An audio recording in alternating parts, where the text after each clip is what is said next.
제가 교재 68쪽을 읽겠습니다. 대제사장 아나니아와 변호사 더둘로는 바울을 소란을 일으키는 자, 이단의 우두머리, 성전을 더럽힌 자로 고소합니다. 이어 바울이 변론하는데 자신은 예수 그리스도를 믿는 사람이며 아울러 유대인들이 믿는 하나님과 율법을 믿는 사람으로서 여러 해 만에 구제할 것을 가지고 와서 결례를 행하였고 모임도 없고 소동도 없이 조용히 있었으나 어떤 과격한 유대인들로 인해 고소당한 것이라고 해명합니다. 총독 벨리스는 바울의 결백을 알고 있었으나 유대인의 마음을 얻고자 2년 동안 바울을 구금 상태로 두게 됩니다. 어제 사도행전 23장에서 천부장이 준비한 470명의 병사들의 호의를 받으며 바울은 가이사랴에 있는 총독 벨릭스에게 보내집니다. 총독 벨릭스는 바울을 고발하는 사람들이 오거든 바울의 변론을 듣겠다고 하며 헤롯궁에 그를 가두어 두지요. 오늘 24장 1절은 이렇게 시작합니다. 닷새 후에 대제사장 아나니아가 어떤 장로들과 한 변호사 더둘로와 함께 내려와서 총독 앞에서 바울을 고발하니라. 예루살렘에서 벨리스 총독이 있는 항구 도시 가이사랴까지 약 100km 거리를 대제사장이 친히 직접 출동했습니다. 장로들과 로마법에 익숙한 전문 법률가 변호사 더둘러도 대동했습니다. 무엇을 위해서였습니까? 2절 말씀 보십시오. 바울을 부르매 더둘러가 고발하여 이르되, 바울을 고발하기 위해서였습니다. 아니, 참소하기 위해서였습니다. 있지도 않은 일로 바울을 거짓 참소하고 목숨까지 빼앗고자 함이었습니다. 어제 23장에서 진실만을 선포하는 자신에게 입을 치라 명하는 대제사장 아나니아에게 바울은 회칠한 담 같은 위선자라고 강하게 비판했지요. 그러나 사람들이 곁에서 너가 감히 대제사장을 욕하느냐 말하자 바울은 그가 대제사장이었음을 몰랐다고 말하며 그래도 예우를 해줍니다. 근데 그 대제사장은 먼 길 마다 않고 지금도 바울을 대적하는 선두에 서서 달려온 것입니다. 하나님을 경배하며 하나님의 백성을 축복할 책무가 있는 대제사장이 바울을 참소하는 대적자였다는 사실은 우리에게 직분이 결코 신앙을 보장하지는 않는다는 교훈을 줍니다. 너무나 잘 알려진 교회 집사님들께서 좋아하실 예화가 하나 있는데요. 어느 한 교회 성도들이 한 번에 천국에 불려 올라간 적이 있었답니다. 천국에 도착한 그 교회 장로님이 보니 교회 집사님들이 휘황찬란한 만찬으로 탕수육 팔보채로 대접받고 있었던 것이죠. 오호, 김 집사가 저런 대접받으니 나는 얼마나 더 큰 대접받을까? 유산슬 전가복 나오나 기대하고 있는데 천사가 와서 딸랑 짜장면 한 그릇 주더랍니다. 그래서 아니, 내가 장로인데 짜장면 한 그릇이 말이 됩니까? 하니까 천사가 귓속말로 그러더라는 거지요. 감사하고 드세요. 담임 목사님은 짜장면 배달 나갔어요. 그랬다는 거죠.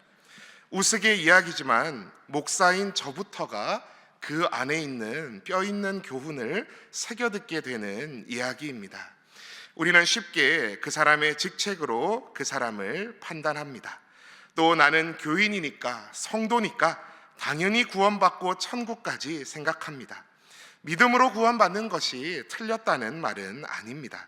그러나 내가 성도로서 과연 참된 믿음 가운데 살고 있는지 항상 말씀으로 기도로 점검하며 살아가는 것이 중요하지 않을까요? 대제사장이라고 할지라도 하나님의 일에 대적하는 위치에 선다면 참소하는 사탄과 다를 바가 무엇이겠습니까? 그래서 오늘 첫 번째 기도 제목은 직분에 걸맞는 참된 신앙인으로 살게 하소서라고 기도하시겠습니다. 직분에 걸맞는 참된 신앙인으로 살게 하소서. 목사, 장로, 권사, 안수집사 직분이 나를 드러내는 계급이 아니라 직분자일수록 더욱 겸손히 남을 섬기라고 주신 직분이며 교회 안에서 모본이 되라고 주신 직분임을 기억하며 너희 중에 누구든지 크고자 하는 자는 너희를 섬기는 자가 되라 하신 주님의 가르침을 목사인 저부터 기억하며 살아가는 오늘 하루가 되기를 기도합니다. 3절부터는 더러운 변호사 더둘러의 고발이 이어지는데요. 왜 제가 더러운 더둘로라고 했겠습니까? 3절 말씀을 보십시오. 벨릭스가 가여 우리가 당신을 힘입어 태평을 누리고 또 이 민족이 당신의 선견으로 말미암아 여러 가지로 개선된 것을 우리가 어느 모양으로나 어느 곳에서나 크게 감사하나이다. 그래도 법률 전문가라는 사람의 입에서 나오는 첫 말이 그저 총독을 향한 아첨으로 시작합니다. 당시 역사가인 요세푸스나 타키투스의 글을 보면 벨릭스 총독은 해방노예 출신으로 노예의 근성을 가지고 왕같이 권력을 휘두른 자라고 평가가 됩니다. 한마디로 뇌물 좋아하고 세속적인 근성이 강한 사람이었다는 평가이지요. 그런 사람 밑에서 무슨 태평과 개선된 여러 감사할 일들이 있었겠습니까? 더둘러의 말은 그저 듣기 좋은 아부범벅이었습니다. 또 5절 이하로 바울을 3가지 항목으로 고발하는 것을 볼 수 있습니다. 전염병 같은 자, 천하에 흩어진 유대인을 다 소요하게 하는 자요, 나사렛 이단의 우두머리라, 그가 또 성전을 더럽게 하려 함으로 우리가 잡았다고 말하지요. 첫째로 군중을 소요하게 한 소요죄, 둘째로 나사렛 이단의 우두머리라는 반란죄, 마지막 3번째로 성전 모독죄로 바울을 걸고 넘어집니다. 앞에 2가지는 로마법으로, 뒤에 1가지는 종교법으로 만약 사실이라면 다 사형에 준하는 처벌을 받는 중죄에 해당하지요. 근데 그게 사실이었습니까? 아니지요. 바울은 10절 이하에서부터 당당히 자신을 변호합니다. 11절 말씀을 주목해 보십시오. 당신이 아실 수 있는 바와 같이 내가 예루살렘에 예배하러 올라간 지 12틀밖에 안 되었고, 예루살렘에 올라간 지 겨우 이제 12일 지난 시점으로 여기 갇힌 것만 5일째인데 언제 소요를 일으킬 만한 시간이 어디 있었으며, 또 그런 소요 사건이 있었다면 증거를 가져와 봐라, 없지 않느냐라고 첫 번째 소요죄를 반박합니다. 14절 이하로는 나사렛 이단의 우두머리라 하는 것에는 내가 그들이 이단이라 하는 도를 따라 하나님을 섬기고 율법과 선지자들의 글을 다 믿고 하나님을 향한 소망, 즉 바른 믿음을 나도 가졌다고 말하며 2번째 제목이었던 반란죄도 반박하고요. 마지막으로 성전 모독죄에 대해서는 17절 이하로 자신은 동족을 구제할 구제금을 전달했을 뿐이고 성전에서도 정결 예식을 행하였고 소동을 일으킨 것이 전혀 없다. 그나마 나를 본 사람들은 아시아로부터 온 유대인들이었는데 그들이 아니라 나를 제대로 알지도 못했던 이들이 나를 고발하고 있으니 성전 모독죄는 허무맹랑한 말이다 라고 반박합니다. 하나라도 잘못 걸리면 자칫 사형을 당할 수도 있는 억울한 거짓 고발 앞에서 자신을 변호해 줄 변호사도 없이 바울은 어떻게 이렇게 당당하게 멋지게 반론할 수 있었을까요? 부끄럼 없이 살아왔기 때문이겠지요. 오늘 16절 말씀을 우리 함께 봉독하시겠습니다. 16절 말씀입니다. 시작. 이것으로 말미암아 나도 하나님과 사람에 대하여 항상 양심에 거리낌이 없기를 힘쓰나이다. 아멘. 16절에서 말하는 이것으로 말미암아의 이것은 무엇입니까? 15절에서 말하는 하나님께 향한 소망, 곧 의인과 악인의 부활이 있으리라 하는 것입니다. 다시 말해 장차 오는 심판이 있을 것이요, 이 세상의 삶이 그저 끝이 아닌 공의의 하나님 앞에서 모든 것이 밝히 드러날 것이라는 소망의 믿음이, 소위 종말신앙이 바울에게 있었다는 것이지요. 이 세상의 삶이 끝이 아니라 믿는 자에게는 예수 그리스도의 보혈로 말미암은 영원한 생명이 있다는 것, 그리고 심판의 때에 내 모든 행위가 드러나고 억울한 일, 예수님으로 인해 핍박받았던 일 다 하나님께서 의의 면류관으로 상급으로 갚아주실 것이라는 그 믿음, 그 믿음이 있는 사람은 어떻게 살아갈 수 있는 것입니까? 16절 바울의 말처럼 하나님과 사람 앞에 항상 양심의 거리낌이 없이 살아가게 되는 것이지요. 그래서 오늘 2번째 기도 제목은 하나님과 사람 앞에서 항상 양심에 거리낌 없는 성도로 살게 하소서라고 기도하시겠습니다. 16절 말씀과 같이 하나님과 사람 앞에서 항상 양심에 거리낌 없는 성도로 살게 하소서. 우리가 참된 부활의 소망으로 살 수 있다면 세상의 유혹에 흔들리지 않을 것입니다. 세상의 협박에도 쫄지 않을 겁니다. 재물도 명예도 그 어떤 유혹에도 양심에 거리낌 없이 살아갈 수 있을 것입니다. 우리는 흔히 코람데오 하나님 앞에서 바른 성도의 모습으로 살기를 기도합니다. 그러나 제 모습만 얼른 돌아봐도 정말 쉽지 않은 걸음입니다. 그러나 우리 모든 신일의 성도들, 내일 주님 오신다 해도 하늘을 우러러 한 점 부끄러움 없을 양심으로 종말 신앙으로 살아가셔서 하나님의 큰 칭찬 받으시는 모든 성도들 다 되시기를 주님의 이름으로 축복합니다. 바울의 모든 변론을 들은 벨릭스는 바울이 무죄하다는 것을 알았을까요? 몰랐을까요? 알았습니다. 그래도 천부장 루시아가 내려오거든 이 일을 처결하자 하면서 선고 유예를 하지요. 사실 이것이 무죄 방면되는 것보다 어쩌면 하나님의 보호하심 아래 있는 일이었습니다. 바울을 죽이기 전에는 먹지도 마시지도 않겠다고 결심했다는 40여 명의 유대인 결사대에게서도 지켜지는 일이었고요. 갇혀있는 신세이긴 했지만 벨릭스 총독에게서 어느 정도의 자유와 또 친구들이 방문하는 것도 다 보장받았기 때문입니다.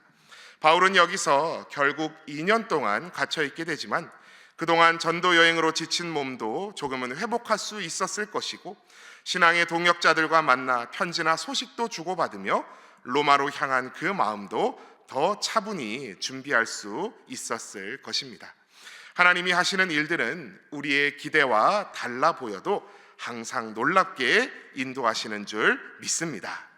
그렇게 바울이 헤롯궁의 감옥에 갇혀 있을 때 오늘 24절 말씀을 보시면 벨릭스가 그 아내 유대 여자 드루실라와 함께 와서 바울을 불러 그리스도 예수 믿는 도를 듣는 것을 보실 수 있습니다. 무려 사도 바울이 들려주는 예수 그리스도의 복음 이야기라니, 아마 그 강의 지금 들을 수 있다고 하면 여기 계신 성도님들 새벽 2시라도 달려가실 욕심이 나실 텐데요. 그런 귀한 열정 넘치는 사도 바울의 강론에 대한 벨릭스의 반응이 어땠습니까? 25절 말씀을 주목해 보십시오. 바울이 의와 절제와 장차 오는 심판을 강론하니 벨릭스가 두려워하여 대답하되 지금은 가라, 내가 틈이 있으면 너를 부르리라 하고. 바울의 강론에 벨릭스가 두려워했다 말씀합니다. 분명 마음에 찔림이 있었다는 것이지요. 근데 그 다음이 아쉽습니다. 지금은 가라, 내가 틈이 있으면 너를 부르리라. 벨릭스에게는 정말 천금과 같은 기회가 주어졌습니다. 거기서 회개하고 복음을 받아들였다면 제2의 고넬료, 아니 고넬료보다 더 놀라운 회개의 역사가 되지 않았을까요? 근데 지금은 가라, 다음에 하자 말합니다. 그리고 후에 벨릭스가 바울을 또 부르기는 했었습니다. 근데 26절 말씀 보십시오. 바울에게서 돈을 받을까 바라는 고로 같이 이야기하더라. 안타깝게도 벨릭스는 세속적 관점에서 벗어나지 못했던 겁니다. 뜨거운 신앙에 불이 붙은 어떤 교회를 보고 사탄 마귀가 졸개들과 전략회의를 가졌다고 합니다. 어떤 졸개는 교인들을 억울하게 감옥에 다 갇히게 하자고 했습니다. 어떤 졸개는 교인들을 모두 죽음의 시험, 어려운 시험에 빠뜨리자고 제안했습니다. 이런저런 제안들이 쏟아져 나왔지만 마귀대장의 마음에 썩 들지 않았습니다. 그때 한쪽 구석에 있던 아주 베테랑 졸개가 전혀 새로운 제안을 했습니다. 오늘이 아닌 내일이지 하는 마음을 모두에게 불어넣으시지요. 자연스럽게 무너질 겁니다요 라고 말했습니다. 제 전문 분야가 하나 있습니다. 다이어트는 내일부터, 치킨은 오늘까지. 근데요, 지금 두 눈으로 제 모습을 목도하시다시피 그럼 전혀 다이어트가 되지 않습니다. 우리의 신앙의 모습이 그래서야 되겠습니까? 우리는 오늘 혹시 말씀으로 또 기도로 성령 하나님께서 주신 마음 앞에 아니 하나님 그건 좀 내일 하시죠 하고 있지는 않습니까? 그래서 오늘 마지막 세 번째 기도 제목은 오늘 당장 하나님께 돌이켜 나아가는 성도 되게 하소서라고 기도하시겠습니다.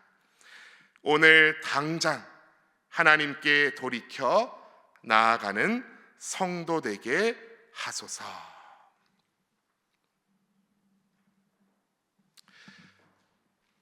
올해 창립 80주년으로 많은 것을 결단하고 헌신하는 한 해를 출발합니다. 행사도 많을지도 모릅니다. 부담이 되기도 합니다.